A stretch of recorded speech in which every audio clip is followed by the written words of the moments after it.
দাও তো, আয়। কি রে,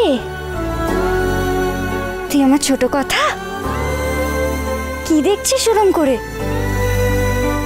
তুইও কি মায়ের মতো সবাইকে বকে বেড়াবি নাকি?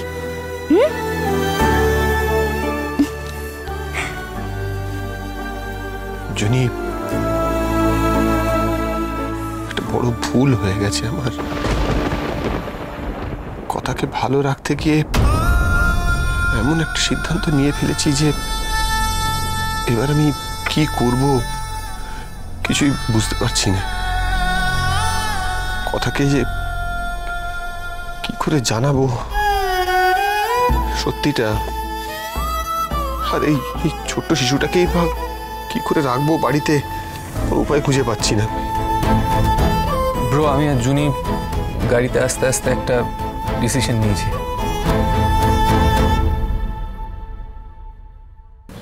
ডিসিশন? কি ডিসিশন?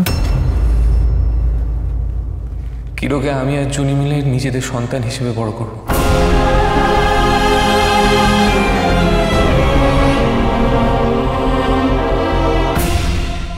হোয়াট?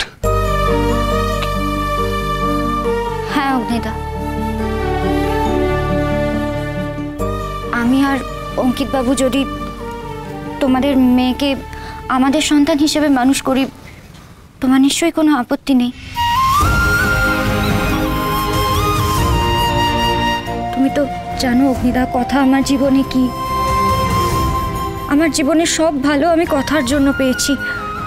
তোমার মতন একজন অভিভাবক, অঙ্কিত বাবুর মতো জীবন সঙ্গী, এই গুহ পরিবার,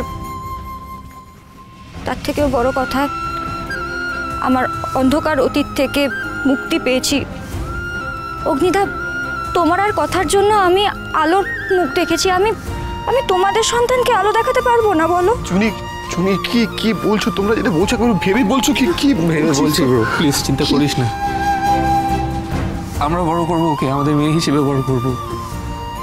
দেখ, তাহলে তো বাড়িতেই থাকবে, আর তোর আর কথার থেকে দূরেও থাকবে না।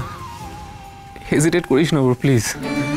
দেখ ব্রো, আমার মা খারাপ বলে কেউ আমার মায়ের কাছে কোনোদিন ঘেঁচতে পারেনি, কিন্তু জুনি আর কথা তো সেরকম নয় বল।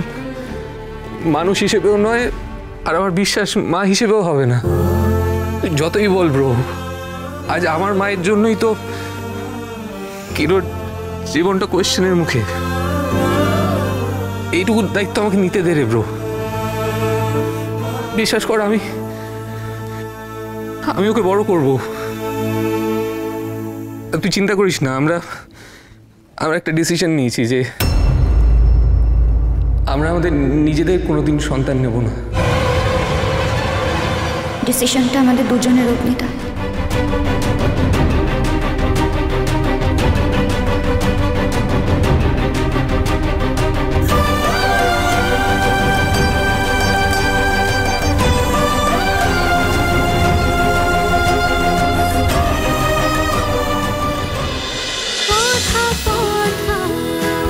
কথা সোম থেকে রবি প্রতিদিন সন্ধ্যে ৭টায় স্টার জলসায় ও জিও হটস্টারে।